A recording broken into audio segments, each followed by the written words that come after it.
Hoy trataremos el principal montaje mediático de Occidente y que tiene, por supuesto, nombre y apellido: Volodymyr Zelensky. Las élites norteamericanas, que como ya he demostrado con evidencias, son mucho más amigas del Kremlin de lo que parecería en las cámaras, no necesitan ejércitos de cuentas fake, porque en efecto son dueñas de Google, de YouTube, de Facebook, de Instagram, de WhatsApp, de Twitter, etc. Ellos deciden que se publique y que no. Por ejemplo, aquí mismo, por esa misma razón, tuve que reeditar mi profunda investigación sobre Putin, luego de que la restrinjan sin alegar ningún motivo. Pero sigamos, la Casa Blanca suele tener mucho mejor imagen de la que realmente merece en los principales diarios y televisiones de este hemisferio. Y por tanto, el Estado profundo norteamericano, es decir, los grupos de interés que trascienden a los gobiernos, independientemente que se trate de George Bush o Joe Biden, se han convertido en los mayores expertos de manipulación masiva, a través de la herramienta que el prestigioso politólogo Joseph Nye denominó poder blando. Es decir, la capacidad de influir subjetivamente a las personas desde la comunicación y el entretenimiento, y no solo a través de la fuerza bruta militar o las sanciones económicas. Hay que decirlo, Nye no se limitó a promover sus teorías sobre la infiltración cultural en su puesto de profesor de la Universidad de Harvard. Tuvo tanto éxito con este planteo que el expresidente Bill Clinton lo incorporó a su gobierno y terminó dirigiendo el Consejo Nacional de Inteligencia y luego el Comité de Seguridad Nacional, involucrándose primero en la supervisión del espionaje y las diversas y agresivas guerras exteriores que libró Clinton en los años 90. Y segundo, algo aún más importante, Nye intervino en la configuración de lo que él mismo llamó la Pax Americana Progresista, o más conocida como el Nuevo Orden Global. De aquella década clintoniana vienen las políticas de minorías, los subsidios millonarios al lobby LGBT, el ecologismo institucionalizado, las leyes feministas que discriminan a los hombres y otras tantas sabias políticas, sabias en la dirección malévola, que parten de la antigua premisa divide et impera, divide y vencerás, y permiten domesticar a millones de jóvenes con discursos identitarios en el nombre del bien común, que básicamente funcionan quitándole su cerebro y su alma, es decir, la esencia constitutiva del individuo, y licuando su personalidad en rebaños, en tribus, como los nacionalismos del pasado, y bueno, como el nacionalismo que hoy asusa Putin a la hora de mandar a morir rusos, a matar ucranianos inocentes. Entender la política como un espectáculo permite ejecutarla no solo desde oficinas y embajadas, sino también desde Netflix, por ejemplo. Y hoy les contaremos brevemente la historia sobre cómo un actor cómico de Netflix, Volodymyr Zelensky, ha llegado a ser el presidente de Ucrania, sin saber siquiera hablar fluidamente ucraniano, y aún así, y pese a que toda su gestión haya sido un rotundo y absoluto fracaso, impregnada de corrupción y de violaciones a los derechos humanos, lo han vendido a medio planeta como una suerte de estadista a la altura de Julio César o Winston Churchill, que claramente tenían todos los vicios de Zelensky, pero bastantes capacidades de las que Zelensky carece por completo. Entonces, señores, se preguntarán, ¿cómo llegó Volodymyr Zelensky a la presidencia de Ucrania? ¿Y a quién beneficia que este personaje gestione la mayor crisis de la historia de dicho país, al menos en los últimos 90 años? Hoy le responderemos a esta pregunta con lujo de detalles, como no encontrarán en ningún otro sitio. Razón por la cual quédense hasta el último minuto y vayan dando like a este video para que YouTube lo recomiende a más gente mientras ustedes lo están mirando. Sin más, comenzamos. Seguramente a estas alturas, señores, muchos de ustedes estén escribiendo en el chat: Zelensky es un peón de Soros. Zelensky trabaja para el Foro Económico Mundial. Zelensky es la mascota de Biden. Y bueno, no necesariamente estén equivocados, pero la realidad, se los aseguro, es todavía más turbia y sin duda los sorprenderá. Amigos, amigas, les puedo garantizar que en esta historia hay un benefactor, hay un mecenas de este caballero Volodymyr Zelensky que nadie, absolutamente nadie, al menos en el mundo hispano, podría imaginarse. Pero iniciemos con la biografía de Volodymyr Oleksandrovich Zelensky, que nació en 1978 en la ciudad de Kryvyi Rog, una ciudad, por cierto, mediana, que por entonces tenía unos 400.000 habitantes, ubicada en el centro-sur de la entonces República Socialista Soviética de Ucrania, en las inmediaciones de la polémica península de Crimea. Hijo único de Rima Zelenska, una disciplinada ingeniera industrial fanática del comunismo, que solía pasar poco tiempo en su casa y no muy acostumbrada a sonreír. Y a su vez de Alexander Zelensky, uno de los más destacados científicos del mundo comunista, que debió callarse durante 2 largas décadas su profunda oposición al Partido Comunista, incluso dentro de su casa, porque temía que su propia esposa lo denuncie a las autoridades y no pueda volver a ver al pequeño Volodymyr la luz de sus ojos, que ya lo verán, le depararía graves amarguras.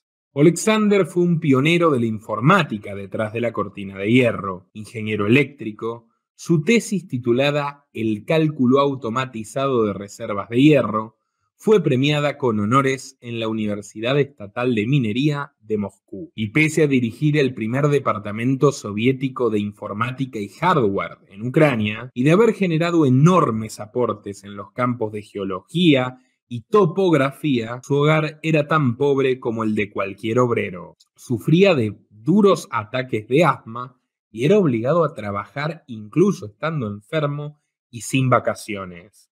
Un auténtico esclavo, que es exactamente la suerte de cualquier ciudadano bajo el régimen de igual reparto de miseria, mejor conocido como socialismo. Alexander era y es, porque todavía vive, un hombre entrañable, con sentido del humor, solidario, pero permanentemente melancólico. Sus abuelos, es decir, los bisabuelos del actual presidente ucraniano, fueron quemados vivos por los nazis durante el Holocausto. Y su papá, el abuelo de Volodymyr, Semyor Zelensky, junto a sus 3 hermanos, lograron escapar siendo adolescentes huérfanos. Pero el ejército rojo de Stalin, ese mismo dictador genocida, que por cierto le permitió al genocida Hitler ejecutar sus delirios expansionistas a través del pacto de no agresión Biden-Putin,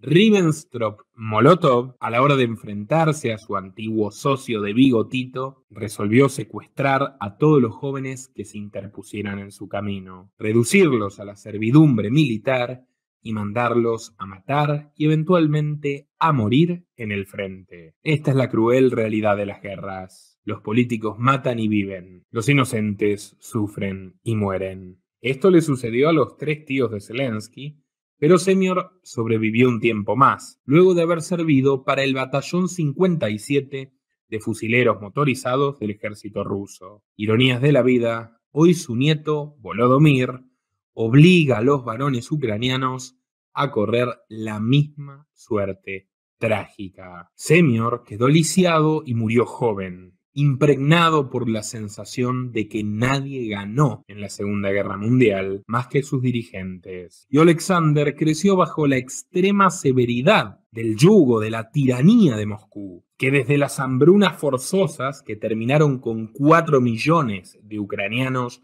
durante el Holodomor, siempre se ensañaron contra los ucranianos y muy especialmente contra los judíos ucranianos. Pero bueno, en la casa del niño Volodymyr Zelensky durante los años 80 había un padre amigable que huía de la depresión haciendo bromas y trataba de estimular el pensamiento crítico del chico en las pocas horas que compartía con él. Pero por otro lado, una madre rígida que no toleraba ni el humor, ni el amor, ni la menor muestra de libertad o rebeldía, al punto que el propio Volodymyr contó en una entrevista que una mañana, al regresar del colegio, descubrió que le había quemado su mayor tesoro, revistas de tiras cómicas que su madre no toleraba, bajo la premisa de que solo debía leer el material de adoctrinamiento escolar. Por cada travesura recibía un cintazo o directamente una paliza de su madre y una caricia y el consuelo de su padre. Y así formó un carácter ambivalente, manipulativo, y para escapar de los castigos aprendió a elaborar, Volodymyr, mentiras cada vez más sofisticadas. De hecho, y pese a que su progenitora quería que solo hable ruso, la lengua de los opresores, su padre le pagó con mucho esfuerzo clases particulares de ucraniano. No obstante, Volodymyr se pasaba las horas haciendo reír a sus compañeros e intentando seducir a sus compañeras para disgusto de la profesora. Conclusión, nunca aprendió a hablar ucraniano en forma fluida. Todavía niño, Volodymyr atestiguó la tragedia nuclear más importante de la historia, 500 veces mayor que el impacto del bombardeo yanqui a Hiroshima y Nagasaki. El accidente de la planta de Chernobyl, causado, claro, por la absoluta irresponsabilidad inherente a cualquier administración comunista, pero en este caso especialmente nefasta. 116.000 muertos, 600.000 heridos, deformados, mutilados para siempre, y la mayor epidemia de cáncer de la historia europea. Todo esto descubrió el rostro descarnado de la maldad marxista, que no conforme con semejante masacre procedió a encarcelar o directamente ejecutar a quienes distribuían información veraz sobre este desastre. Este evento lamentable fue la gota que derramó el vaso, uno de los últimos pasos al vacío del decadente orden colectivista que pocos años más tarde moriría ahogado en su propio veneno. Para 1995, a sus 17 años, Volodymyr le dio un enorme disgusto a Alexander. Abandonó el bachillerato en leyes que completaría mucho más tarde y, según denuncia la prensa ucraniana, a través de favores políticos. Alexander le había rogado a su hijo, a su único hijo, a su primogénito, que estudie algo que le guste, aunque fuera teatro, pero que se cultive, que se forme, que ejercite el cerebro, que aproveche la naciente libertad que él mismo nunca había tenido la oportunidad de disfrutar, ni tampoco las otras 4 generaciones anteriores en la familia Zelensky. Pero Volodymyr nunca fue un amigo del esfuerzo, y saliendo con la secretaria cuarentona y solterona de un antiguo director de cine soviético, Rolei Brzezinski, logró que se lo presente. Brzezinski era conocido por su afición a las púberes y a los púberes, y no tardó tiempo en incorporar al jovencito al programa humorístico KBN, el Club de los Graciosos, el único ciclo de comedia que habían permitido los comunistas desde 1961, que por supuesto se emitía desde Moscú y que incluso para los años 90 seguía conservando la pauta, el canon, la obligación de no burlarse de los políticos, de no burlarse de las tradiciones, ni de las miserias de ese entorno tan hostil para la vida humana. En fin, un auténtico bodrio, como decimos los argentinos, un fiasco absoluto. Pero gracias a la privatización monopólica y corrupta de las televisiones, esa primera estancia de Zelensky en Rusia fue lo más parecido al paraíso. Casinos ilegales, prostitutas y cocaína. Todo provisto por la mafia rusa, gerenciada por el flamante director de la oficina de la propiedad del gobierno de Boris Yeltsin, un tal Vladimir Putin. Entre sus muchas responsabilidades estaba la de mantener contentos a los artistas y bohemios para que respeten la norma de callar ante la inmensa corrupción que asfixiaba al país. Ya sabemos que un político si algo le molesta aún más que se lo critique, es que se lo ridiculice, que se lo muestre como lo que es, una persona nefasta por definición, falible y en ocasiones patética. En fin, la madre de Zelensky le escribió una carta en aquel entonces dándolo por muerto, furiosa por su conducta disoluta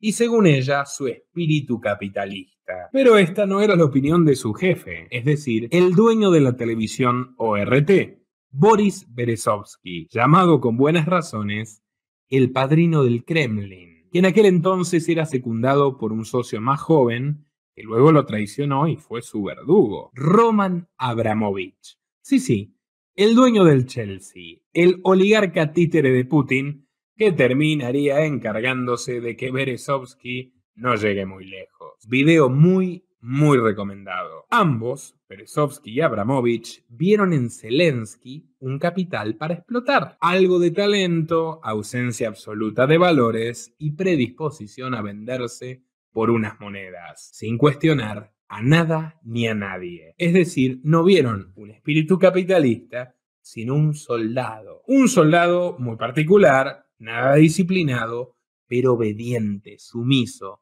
servil. Tras ganar la competencia nacional de humoristas del 97, le financiaron la creación de su propia productora, Kvartal 95. Atentos a este dato. ¿A cambio de qué? Bueno, según Novaya Gazeta, periódico ruso, a cambio de lavar dinero de la trata de niñas en San Petersburgo, una redituable industria que había florecido durante la alcaldía de Anatoly Sobchak y su monje gris, el director de negocios de San Petersburgo en aquella época, Vladimir Putin. Sí, otra vez, Vladimir Putin. Kvartal 95, la empresa que oficialmente dirigía Zelensky, con apenas 19 años, que en aquel entonces y hasta el día de hoy arrastra graves dificultades para dividir y multiplicar, no solo levantó controversia por la opacidad de sus fondos y los vínculos con la mafia rusa, sino también por la incorporación al staff de actores y actrices, de muchachas y muchachos de 14 y 15 años, que protagonizaban escenas sexuales bizarras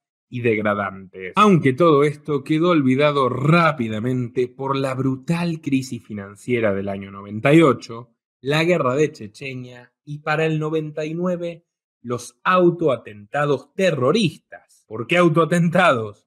Porque los pergenió el ya primer ministro y candidato presidencial, otra vez, Vladimir Putin, que se vestía como un héroe salvador mientras mandaba a sus subordinados de la FSB, la sucesora de la KGB, con sus credenciales en el bolsillo, a volar edificios residenciales, a liquidar rusos civiles inocentes, manipulando el pánico social para asegurarse su victoria. Y así fue. Como les conté en el programa sobre Abramovich, la amistad por conveniencia entre Vladimir Putin y Boris Berezovsky no tardó en disolverse. Cuando el tirano hizo pie en el Kremlin, decidió deshacerse de alguno de los zampones que lo habían ayudado a llegar allí. Y así resolvió conminarlos a estatizar sus cadenas televisivas. Fue entonces cuando Zelensky dejó de ser un vulgar testaferro y por, repito, un gran golpe de suerte, pasó a ser el verdadero amo y señor de una productora millonaria, cuyos contratos pasaron a ser directamente con el Estado ruso, con Gazprom, la empresa del gas ruso, es decir, con Putin. Así abrió franquicias en varios países postsoviéticos, incluida su Ucrania natal. Para 2003, la compañía de actores de este comediante, como ven más ruso que ucraniano, Zelensky, reemplazó al viejo ciclo KBN y terminó copando buena parte de los medios de Europa del Este, con unos programas todavía peores, de humor obsceno y barato, aunque, eso sí, siempre en ruso. Siendo Putin su principal benefactor, la condición de que fluyan los rublos y luego los euros fue que Zelensky obedezca a la campaña para mantener la influencia cultural en los viejos dominios de la URSS. Todo esto lo volvió a acercar a su madre, enérgica prorrusa, quienes antes eran comunistas, hoy son prorrusos, lo vemos en todas partes con los defensores venenosos y descerebrados de Putin, pero terminó de amargarle la existencia a su padre, Alexander, que sufrió un infarto en el medio de una discusión con Volodymyr por el rumbo inmoral que había emprendido. Hijo, ¿cómo puedes insistir en hacer propaganda rusa en esta nación donde el 70% de sus habitantes fue privado de su propia lengua, el ucraniano, por la dictadura? Le había espetado su papá al borde de las lágrimas. A lo que el pródigo Volodymyr contestó sin ruborizarse, esto lo narran testigos: viejo, gano en un día más dinero del que tú tuviste en toda tu maldita vida. Cierra la boca. Bueno, miren a la joyita que nos venden como un héroe de la resistencia. En fin, para 2004, a sus 26 años de edad, Zelensky se convirtió en el productor jefe del principal canal de Ucrania, 1+1, propiedad del ultracorrupto banquero y político Igor Kolomoisky, a quien Zelensky llamó su segundo padre y cuya amistad y cuyo mecenazgo conserva hasta la actualidad. Kolomoisky fue hasta 2015 el principal aliado público de Vladimir Putin en Ucrania, no solo en la televisión. En sus películas, donde también participó Zelensky como protagonista estelar, en sus diarios, en su radio e incluso en su museo ubicado en el subsuelo de la lujosa sede del Private Bank, este millonario ucraniano-israelí se encargó de mantener bien alta la bandera de Rusia, nación, por cierto, a la que financió, entre otras cosas, para la brutal invasión de Putin a Georgia, que no suscitó ningún escándalo internacional en su momento porque el enfoque de la élite global estaba en otra parte. Zelensky, basado en su conexión directa con el Kremlin, escaló al consejo directivo del multimedio de Kolomoisky, pero sin mudar jamás su productora propia de Moscú. La diferencia reside en que Kolomoisky apostaba a lo grande, y a medida que su fortuna se incrementaba en el ranking de Forbes y su familia se acomodaba en sus palacios de Suiza, no tardó en conectarse con la élite política estadounidense. Cuando a lo largo de 2006 y 2007 el mundo entero estaba en vilo por el genocidio de Bush en Afganistán e Irak, por cierto, apoyado por Putin, que le permitió pasar tropas americanas por suelo ruso, la prensa de Ucrania ofrecía escenas como esta para estupidizar a las masas.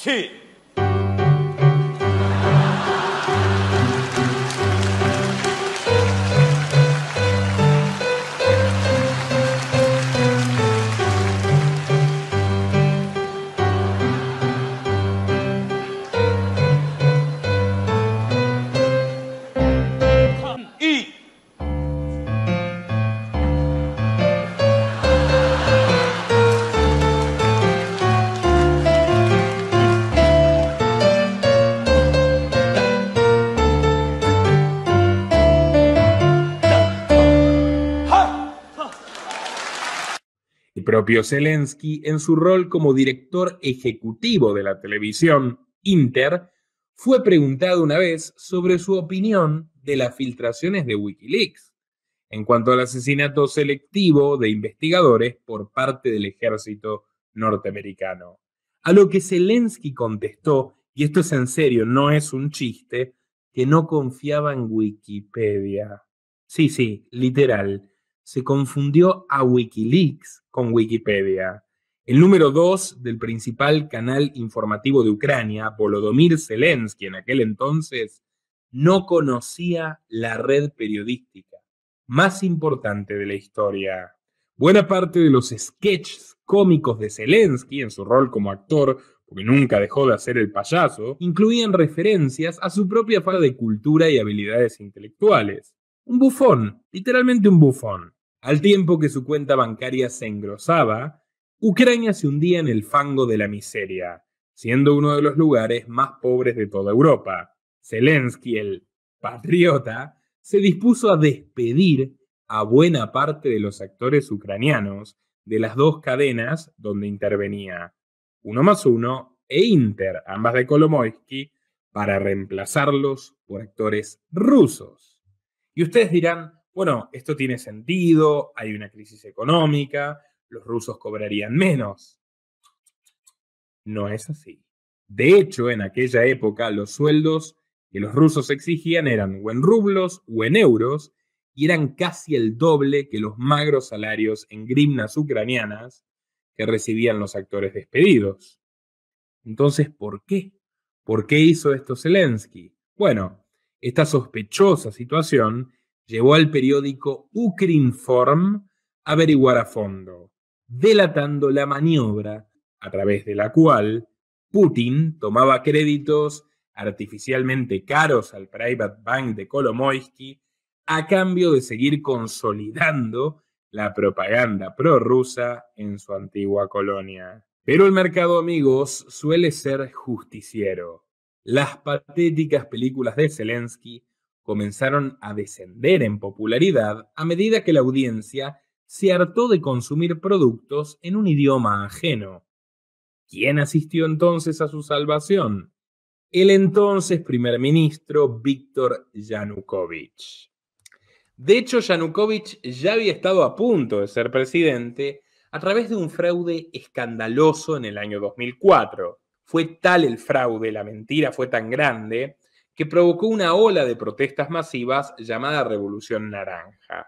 Los medios dirigidos por Kolomoisky y Zelensky abordaron las protestas pacíficas como actos terroristas, justificando la represión feroz por parte del Estado ucraniano, que incluyó tortura e incluso asesinato de manifestantes pacíficos. Como primer ministro del presidente Víktor Yushchenko, Yanukovych exprimió a los contribuyentes ucranianos para financiar con subsidios, con impuestos, la propaganda rusa que no querían comprar. Y la fortuna de Zelensky, el propagandista ruso que hasta el día de hoy no sabe hablar ucraniano en forma fluida, volvió a superar con creces los 25 millones de dólares. Bueno, todo esto lo oficial. Luego está lo no oficial y tiene mansiones y edificios en Italia, en Londres, en Suiza como Kolomoisky, etc. Pero bueno, por supuesto, esto es tan solo del 1% de la fortuna de Kolomoisky y ni siquiera sabemos cuán pequeño porcentaje frente a la del capo di tutti capi, Vladimir Putin.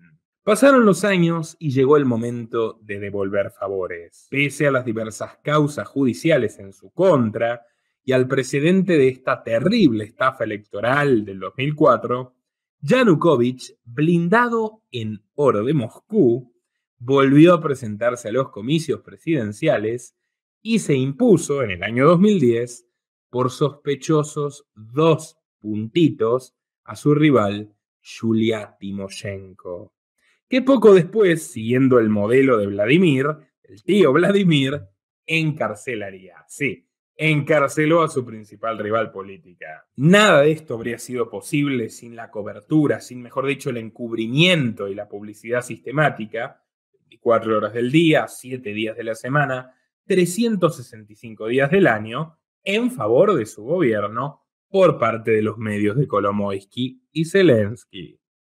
Yanukovych merece su propio documental, señores. El reluciente presidente, allá por el año 2010, arrastraba una juventud criminal. Sí, cumplió 2 condenas por robo a mano armada e intento de secuestro, en calidad de miembro de la banda de la pandilla Pivnovka. Y esto es un punto de conexión directo con su futuro benefactor Vladimir Putin, que también fue un delincuente juvenil, yo lo he contado en mi documental, en esta misma época de los años 60, de hecho Putin llegó a ser acusado de intento de homicidio. En fin, ya ven, cuando los libertarios les decimos que la política es una mafia, la peor de las mafias, no estamos en absoluto desacertados. Luego del presidio, Yanukovych delató a sus compinches y como premio fue integrado al Partido Comunista de Ucrania. Tras la caída del muro y apoyado abiertamente por Putin, se convirtió en gobernador de Donetsk. Sí, exactamente, una de las regiones que ahora Putin se está anexando. El partido de Yanukovych, Partido de las Regiones, fiel a su costumbre, representaba una mezcla de izquierda armada, abiertamente nostálgica del comunismo ruso, y a su vez una gran oportunidad para bandoleros de todo tipo. Que, por ejemplo, cuando Yanukovych fue electo presidente en 2010, festejaron violando a turistas turcas cuando su líder llegó a Kiev.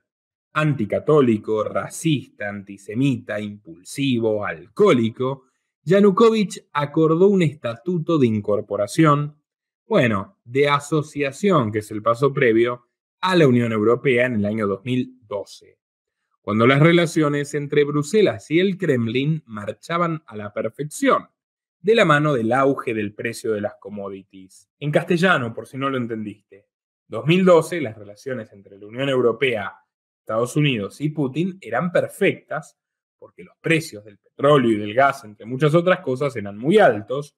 Esto también beneficiaba a la corrupta Ucrania, que comenzaba a levantarse, y entonces reinaba la armonía. Ucrania se podía unir a la Unión Europea y Putin contento. Pero sin embargo, las cosas no duraron mucho. Yanukovych ya era comparado con Hugo Chávez. No solamente encarcelaba a sus opositores, sino que se involucró en varios asesinatos. Y para 2014, cuando el precio del petróleo se desploma y la fiesta compartida entre Occidente y el gigante euroasiático se enfría, el acuerdo con la Unión Europea se estancó y estalló el famoso Euromaidán, una serie de protestas masivas contra Yanukovych, en las cuales, una vez más, Zelensky y Kolomoisky al principio tomaron partido por él, pero no como antes. Kolomoisky, que ya tenía un pie en Israel y otro en Estados Unidos, abogaba por hacer reformas en el gobierno de Yanukovych para poder finalmente entrar al mercado común europeo, lo que dispararía el valor de sus acciones. En otras palabras, entendió el oligarca Igor Kolomoisky que los negocios con Putin se iban a devaluar y que en cambio integrarse a la Unión Europea era la mejor elección para su negocio y, por supuesto, por lo tanto, para Ucrania. Y cuando Yanukovych, por orden de Putin, quemó las naves y se negó a ratificar el acuerdo con la Unión Europea, Kolomoisky dio un giro de 360 grados y comenzó a darle voz a los manifestantes opositores, a los europeístas. Expuso las violaciones de derechos humanos de su antiguo amigo, el presidente Yanukovych, expuso casos de corrupción, los pocos, claro, donde él no estaba vinculado, el propio Kolomoisky. Y así fue como pasó de estar en la lista negra del FBI norteamericano al top 5 de los aliados de Obama en Europa del Este. Kolomoisky, en colisión directa con el entonces vicepresidente Joe Biden y con el lobby globalista de George Soros, logró forzar la liberación de Yulia Timoshenko, la misma mujer que tan solo unas semanas antes había acusado de querer vender el país. Y de hecho hizo algo muy cruel. Manipuló a los civiles de tal modo que las muertes en represión se multiplicaron, pasaron de 10 a 82 en cuestión de 4 días. Él publicitaba zonas seguras para ir a marchar, que en realidad eran puntos directos de choque con las autoridades. Un asesino vulgar, Igor Kolomoisky. Bueno, en este contexto Kolomoisky trajo en su avión privado, el mismo avión en el que viajaba con Zelensky y las prostitutas, al senador republicano John McCain, amigo íntimo de Biden, que de hecho juntos lograron la votación del Congreso que validó a Clinton para bombardear Kosovo en los 90. Bueno, McCain y Kolomoisky coordinaron la creación de una fuerza paramilitar que desde entonces y hasta ahora da mucho que hablar. El controversial Batallón Azov, una milicia de derecha nacionalista ucraniana que, según su propio comandante, integran un 12% de skinheads neonazis. Sí, literal. Los intereses de Estados Unidos y del oligarca coludidos para financiar a un grupo de extrema derecha supremacista racial. Este grupito paramilitar, esta banda de forajidos, comenzó a confrontar directamente con los otros zampones, es decir, el partido de las regiones de Yanukovych y los terroristas prorrusos. La bronca de Kolomoisky con Yanukovych llegó al punto en el que le puso precio Kolomoisky a la cabeza de Yanukovych. Y este último, ya acusado incluso por la Corte Suprema de traición a la patria, escapó ¿a dónde más? A la madre Rusia, bajo el cobijo del zar Putin, que lo protege hasta el día de hoy. Putin, al menos al frente de las cámaras, le declaró la guerra entonces a su antiguo aliado, Kolomoisky, y Volodymyr Zelensky, confuso, indeciso, ignorante, como no podía ser de otra forma, quedó en el medio de sus dos patrones, completamente descolocado. El parlamento ucraniano, la Rada, dispuso el nombramiento de Alexander Turnichov como presidente provisorio. Y este, a su vez, por pedido directo de Joe Biden, nombró al maquiavélico Igor Kolomoisky como gobernador de facto del Oblast de Dnipropetrovsk. O sea, convirtieron al hombre más rico y más corrupto de Ucrania, responsable de varias muertes de inocentes, en gobernador de una importante provincia con riquezas minerales. Putin respondió al desafío con la ya conocida invasión a la península de Crimea, y Turnichov procedió a ofrecer una feroz resistencia. ¿Saben qué hizo Turnichov para repeler la invasión a Crimea de Putin? Prohibió las series y las películas en ruso. Un valiente. William Wallace se queda corto. Adivinen qué dijo Volodymyr Zelensky en aquel entonces. Bueno, ¿ustedes qué creen? ¿Que se solidarizó? ¿Que dijo vamos a defender Ucrania? No. Dijo que Rusia es un pueblo hermano, que su equipo tenía derecho a seguir trabajando, es decir, a seguir facturando millones robados a las víctimas de él y de Kolomoisky. Y bueno, se quejó, no solo que se quejó, incluso amenazó con denunciar al gobierno por esta medida y muy a regañadientes cerró sus oficinas en Moscú. Pero al final se mantuvo firme al lado de Kolomoisky, que, por cierto, podría haber sido encarcelado por alta traición, pero ya tenía semejante ejército privado, mercenarios, paramilitares, que nadie se atrevía siquiera a recordarle su pasado, por miedo a, ya lo sabemos, desaparecer y no volver a ver la luz del sol. Para coronar su reinado, Kolomoisky tomó el control del monopolio ucraniano del gas, Burisma Holdings. Y adivinen qué, sucedió lo siguiente. Nueva generación de criminales, Hunter Biden. El hijo menor de Joe Biden empieza a trabajar con James como lobista. Son dueños de bonos de la deuda argentina, Gramercy, tuvieron que ver con Macri, con Peña Nieto, pero fundamentalmente Hunter Biden, un personaje tan deleznable, tan repugnante, que estando caliente el cadáver de su hermano que murió de un tumor cerebral, su hermano mayor, el hijo mayor de Joe Biden, Bew, se acostó con la viuda. Se acostó con la viuda y no solo terminó, la mujer de Hunter Biden, lo dejó por esta humillación espantosa y luego engañó a la viuda de su hermano con otra mujer a la que dejó embarazada y amenazó y se terminó demostrando que el hijo era suyo. Ese Hunter Biden, el hijo del presidente de Estados Unidos, ¿bien? Un sujeto nefasto y delictivo. Ahora, lo más importante, señores, ya en esta casa, como no hubo ningún otro canal en español que se hable con ese detalle, cuando fueron las elecciones de Estados Unidos, hablamos del gran negocio del clan criminal Biden en Ucrania. En la Ucrania dominada por títeres de Washington. En la Ucrania donde George Soros manda, pero mucho más que los ucranianos. En la Ucrania donde es un país miserable para Europa, igual que Rusia, son países pobrísimos, pero su casta política es rica. ¿Y quién más es rico gracias al sufrimiento de los ucranianos? La familia Biden. Así que les traigo a un joven brillante, especialista, amigo de esta casa, especialista en este tema, Jorge Berraquero, que les va a contar lo que en ningún otro sitio van a ver sobre la nefasta corrupción de la familia Biden y una gran sorpresa de cómo sus aliados y sus amigos en Ucrania están cometiendo crímenes abominables, exactamente igual de sanguinarios y criticables que la nefasta invasión rusa. Jorge Berraquero, es un gusto tenerte aquí conmigo luego de este preámbulo donde hice una microsíntesis de la vida de Joe Biden y de su familia, de tan particular familia, como dicen los camorreros de de la vieja escuela de su familia, y estos ni siquiera tienen códigos morales. Cuéntanos paso por paso la historia de los Biden en Ucrania.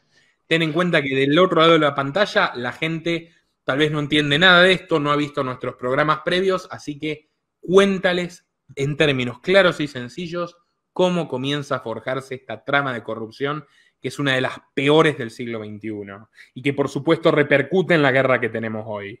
Bueno, primero principal, gracias Nicolás por contactarme de vuelta para hablar de este tema muy interesante. Y como vos bien decías, la familia Biden tiene un historial bastante criminal, pero que justamente no se limita a Estados Unidos, sino que se expande, tal como vos mencionaste, justamente Oriente Medio y en este caso Ucrania.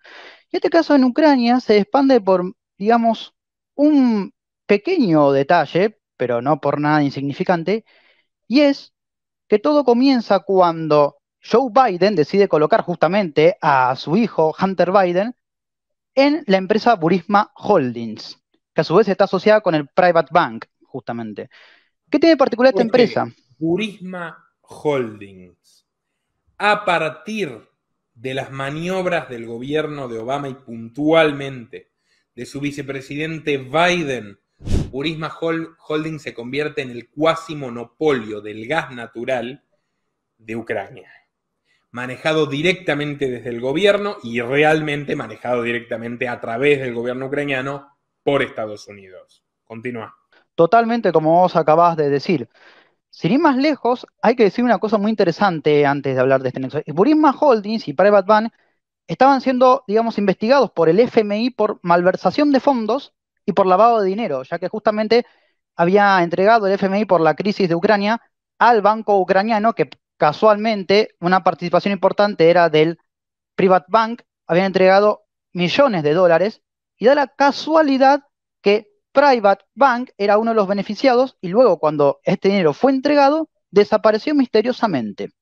Bueno, cuando ingresa Hunter Biden a la firma Burisma Holdings, que hay que decirlo, es una empresa, un conglomerado básicamente que tiene que ver con la minería, los gasoductos y el petróleo dentro de Ucrania, como me dijiste, un cuasi monopolio. Resulta que esas denuncias que estaba investigando el FMI, es malversación de fondos y fraude financiero y demás cosas, desaparecen también misteriosamente. Una coincidencia bastante grande. A esto, justamente, hay que centrarnos en el personaje que nos incumbe, que es el nexo también, digamos, Joe Biden, Hunter Biden, y justamente el dueño de Burisma Holdings, que es ni más ni nada menos que Igor Kolomoisky. Igor Kolomoisky es un empresario israelí-ucraniano, esto hay que aclararlo muy minuciosamente, que no solo se limita a Burisma Holdings en Private Bank, sino que también tiene medios de comunicación a su disposición de Ucrania, siendo estos algunos importantes medios de comunicación del mismo país del que hablamos. A esto también hay que mencionar que Igor Kolomoisky, hablando de aliados de Joe Biden y demás, Hunter Biden había ingresado con un cargo, digamos, se podría decir, menor a la empresa, pero que sin embargo en un tiempo bastante reducido, mágicamente, llegó a formar parte de la junta directiva de Burisma Holdings, como una Jorge, especie de favor. acá hay una situación surrealista. Si uno le cuenta esto a la gente, por eso uno pone las capturas de las noticias, para que vayan y vean directamente desde la fuente los documentos. Hunter Biden jamás pisó Ucrania. ¿Me escuchás bien, Jorge? Sí, Hunter exactamente. Biden en su vida pisó Ucrania. Su padre fue a conseguirle el trabajo, como buen padre de un problemático infeliz que se escuda en las drogas para justificar su miserable actuación, su miserable condición humana. Joe Biden fue a Ucrania y varias veces a garantizarle su trabajito de oro, que comenzó con $50.000 por mes, señores. $50.000 por mes, varias veces lo que gana el presidente de Ucrania. 8 veces lo que gana el presidente de Ucrania, para ser más exactos. Y Hunter Biden nunca pisó Ucrania. ¿Qué trabajo desempeñaba como director de una empresa alguien que jamás en la vida pisó el país donde esa empresa opera en forma exclusiva? Burisma Holdings no tiene oficinas en ningún otro lugar. Tomen nota de esto para empezar a cifrar el grado de irregularidad que hay con esta situación. Hunter Biden cobra $50.000 por mes para empezar. Luego va a haber transacciones millonarias que se van a ir descubriendo con el tiempo a cambio de no hacer nada. Sí, tal cual como vos mencionabas. Tenés más lejos, vamos a decir la verdad, Hunter Biden es el nexo, digamos, entre Joe Biden e Igor Kolomoisky, que Igor Kolomoisky, como es el cuasi monopolio de Ucrania, hasta incluso esto hay que mencionarlo, Igor Kolomoisky fue el que estuvo detrás del financiamiento de la campaña del que hoy es actual presidente de Ucrania, Zelensky, justamente. Fue uno de los tantos empresarios que financiaron la campaña de Zelensky, que justamente tal vez alguno lo localizará, digamos, en Ucrania o tal vez fuera de Ucrania, por ser un simple comediante, digamos, de uno también, por cierto, canales, medios de comunicación pertenecientes al conglomerado de Igor Kolomoisky, justamente. Jorge, esto es increíble lo que nos contás. O sea, yo recuerdo, esto es un déjà vu. ¿Vos te acordás que estos videos nos los tumbaban cuando estaban robándose la elección que ya sabemos? ¿Te acuerdas? Con las empresas que cuentan votos en Venezuela, la Venezuela de Maduro, y que hicieron a Biden lo que hoy es, ¿no? Bueno, lo contamos y YouTube nos tumbaba, era terrible esa temporada. ¿Tú te acuerdas que lo que estás diciendo, literalmente contrataron a un cómico, a un bufón, a un payaso de la televisión de Kolomoisky, que es miembro de la Fundación Clinton y financista de la campaña de Biden? Y ahora ese sujeto, comediante, Volodymyr Zelensky, es quien supuestamente tiene que proteger a los ucranianos de la invasión de Putin. Es el presidente de un país de 46 millones de habitantes, el segundo país más grande de Europa después de Rusia en superficie, con las tierras más fértiles del mundo. Ese sujeto, un comediante, un vulgar comediante de televisión, literalmente a ese payaso lo pusieron a dirigir Ucrania, en este momento bombardeada, que está siendo víctima de una invasión criminal sanguinaria por parte de los rusos. Fíjense hasta qué punto Estados Unidos, cuando dice que protege a sus socios, miren lo que hace realmente en los hechos. A los pocos meses subió al poder el literal asesor jefe de la Fundación Vidroyenia, la filial de las Open Society de Soros en Ucrania, Petro Poroshenko. Y pese a que tuvo muy buenas relaciones iniciales con Kolomoisky y gracias a eso también con Zelensky, ambos pidieron votar públicamente por él, la relación se fue torciendo en la medida que las ambiciones de estos últimos crecían y crecían. Luego de haber incendiado el país y tomar el control por completo, le agarraron el gusto al poder. No se resignaban a volver a ser accionistas de este negocio llamado someter a Ucrania. Querían ser los dueños indiscutibles. Y Soros, persuadido porque esta dupla le pareció prometedora, la dupla de Kolomoisky y Zelensky, les dio el visto bueno. Les dijo, bueno muchachos, vamos para adelante. Como si fuera una casualidad, mientras los informativos de 1+1 comenzaron a azotar todos los días al gobierno de Poroshenko, Zelensky produjo y protagonizó la serie televisiva mejor financiada de la historia de Ucrania. Y justamente gracias a Soros, amplificó su llegada en Netflix. Era la época en la que George Soros era un inversor ángel, un accionista determinante en la plataforma de streaming más importante del mundo.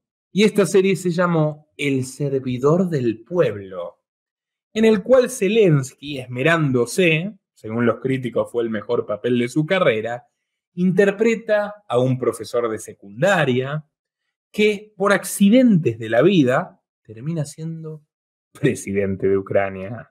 Profético, ¿verdad? Borgiano, o orwelliano. Depende cómo lo miren ustedes. Pueden dejar su opinión en los comentarios. La serie El Servidor del Pueblo fue un éxito total.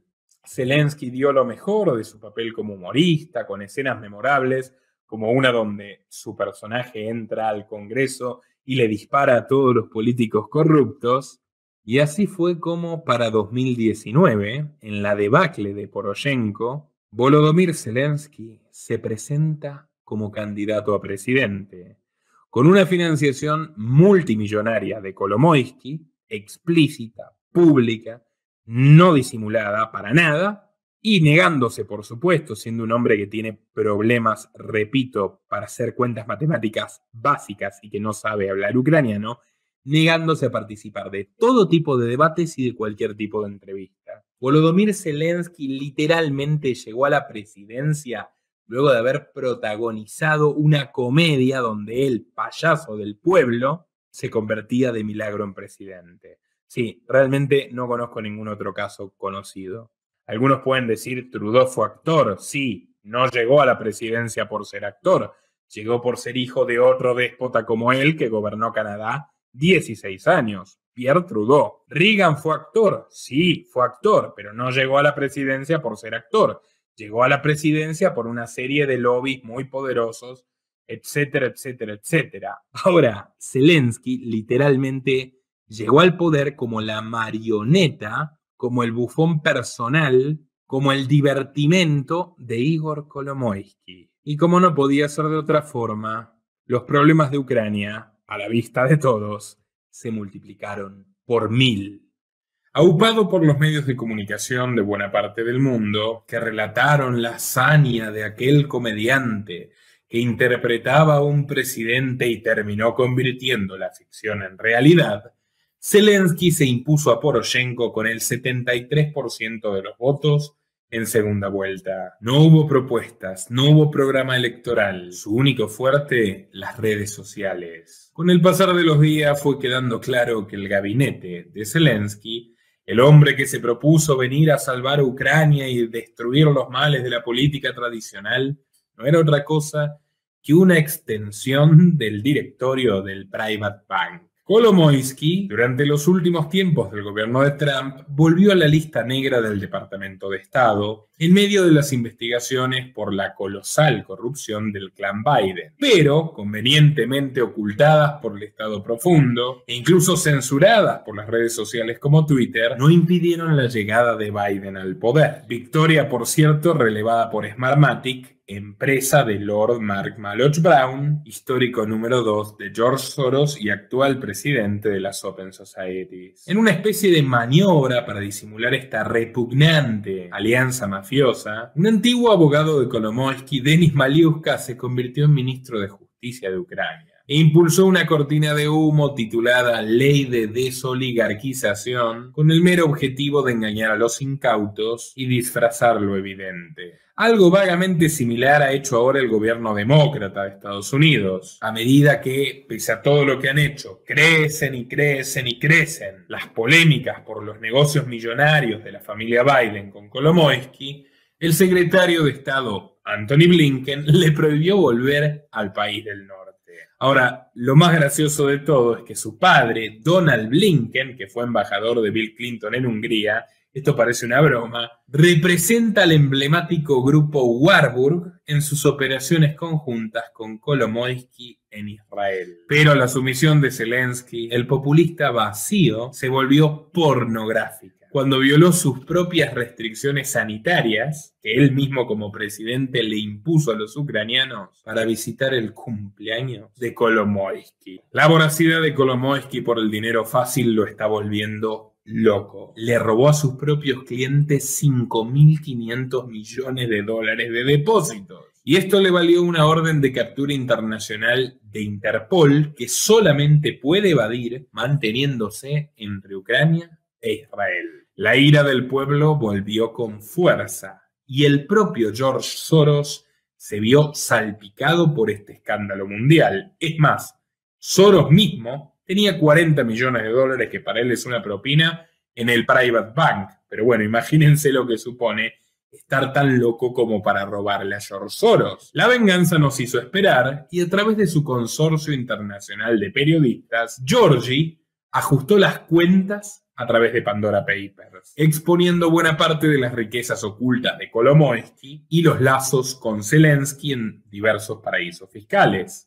El penalista Volodymyr Ariev documentó que Zelensky posee al menos $41 millones sin declarar, provenientes de operaciones fraudulentas con su patrón Kolomoisky. Pero aquí, señores, llegamos a algo que supera todo lo anterior, algo que es verdaderamente perturbador. El camarógrafo, devenido en actor de reparto, Iván Bakanov, mejor amigo de Zelensky, quien fue en el pasado el fotógrafo personal de la familia Kolomoisky, se convirtió en el jefe de seguridad nacional de Ucrania, un país en un conflicto cercano a la guerra civil, con dos provincias que se quieren separar, con otra, Crimea invadida por Rusia. ¿Escucharon? Un fotógrafo es el director, hasta el día de hoy, en plena guerra, un fotógrafo dirige la seguridad nacional de Ucrania. ¿Esto les parece un accidente? ¿Van entendiendo por qué la invasión rusa devastó al país entero de un momento a otro? Y aquí entramos en materia para los bobos que realmente se creen que aquí hay dos estados enfrentados,